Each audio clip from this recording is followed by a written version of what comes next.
Doctor Mohammad ইউনূসের London সফর ঘিরে তারেক রহমানের সাথে আনুষ্ঠানিক বৈঠক হওয়ার সম্ভাবনা নিয়ে বিভিন্ন মহলে চলছে তুমুল আলোচনা।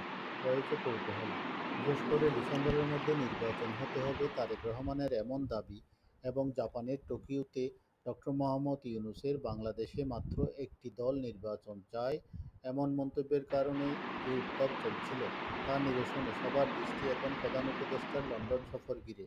এমন প্রেক্ষাপটে বিভিন্ন মহলে প্রশ্ন উঠেছে, নির্বাচনের সময়সীমা নিয়ে বিএনপির সাথে অন্তর্বর্তীকালীন সরকারের যে দূরত্ব তৈরি হয়েছে তা কি এখন লন্ডন সফরে গিয়ে নিরসন হচ্ছে?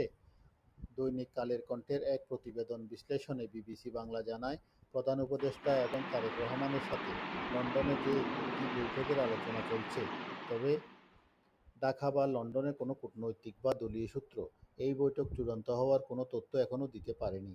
বিএনপির তরফ থেকে এই বৈঠকের শর্ত হিসেবে নির্বাচনের সম্ভাব্য তারিখ এবং নির্বাচনী রোডম্যাপের ব্যাপারে আগাম নীতিগত ঐকমত্যের উপর জোর দেওয়া হচ্ছে। অপরদিকে সরকারের পক্ষ থেকে বলা হচ্ছে, সরকার প্রধান ও বিএনপি নেতার সাক্ষাৎ নির্বাচনের টাইমলাইন নিয়ে আলোচনার সুযোগ সৃষ্টি করবে। তবে বিএনপি বৈঠকের বিষয়ে একমত হওয়ার আগে সুনির্দিষ্ট এজেন্ডা নির্ধারণের উপর গুরুত্ব আরোপ করেছে। আগামী ৯ জুন যুক্তরাজ্যের উদ্দেশ্যে যাত্রা করবেন প্রধান উপদেষ্টা ডক্টর মোহাম্মদ ইউনূস। পরদিন লন্ডনে পৌঁছে তিনি ব্রিটিশ রাজা দ্বিতীয় চার্লসের সাথে বাকিংহাম প্যালেসে সৌজন্য সাক্ষাতে মিলিত হতে পারেন বলে লন্ডনে অবস্থিত বাংলাদেশ হাই কমিশন সূত্রে জানা গেছে।